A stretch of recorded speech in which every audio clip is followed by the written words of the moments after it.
Breaking news చూస్తున్నాం. బంగాళాఖాతంలో ఉపరితల ఆవర్తనం కొనసాగుతోంది.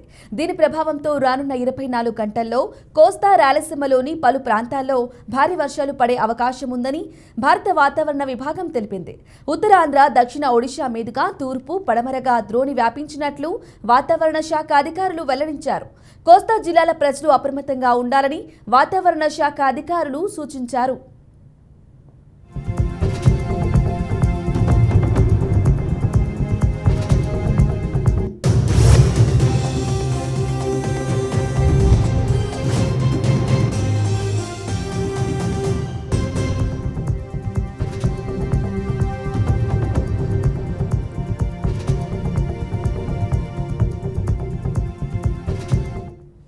మరోవైపు తెలంగాణలో నేటి నుంచి 4 రోజుల పాటు తేలికపాటి నుంచి మోస్తరు వర్షాలు కురుస్తాయని హైదరాబాద్ వాతావరణ కేంద్రం తెలిపింది. ఇవాళ జనగాం, కరీంనగర్, ఖమ్మం, మహబూబ్ నగర్, ఉమ్మడి ఆదిలాబాద్, ములుగు, భద్రాద్రి, సంగారెడ్డి, కామారెడ్డి, నాగర్ కర్నూల్, నిజామాబాద్, రాజన్న సిరిసిల్ల, సూర్యాపేట, వరంగల్ జిల్లాలో వర్షం కురిసే అవకాశం ఉందని పేర్కొంది. నిన్న ఆదిలాబాద్, ఆసిఫాబాద్, జగిత్యాల, భూపాలపల్లి, ములుగు జిల్లాల్లో వర్షం కురిసింది.